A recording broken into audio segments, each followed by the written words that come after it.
Video काढते एवढं. Video काढून ठेवतो सर. नाही व्हेंटिलेटर एवढं नाही भेटत बघायला. कोणतं? व्हेंटिलेटर नाही एवढं बघायला भेटत, जास्त करून ॲनेस्थेशिया मशीनवर. ओके. तिथे बघायला होतं.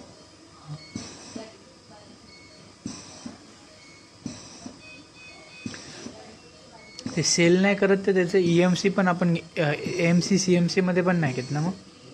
व्हेंटिलेटर बंदच झालं सेल. बंद झालं ना, सेल बंद झालं आहे आता. पण जे एक्झिस्टिंग आहेत ते आपण ह्याच्यामध्ये घेत नाही ना, AMC CMC मध्ये. घेतो ना, असं काही नाही घेतो. अच्छा.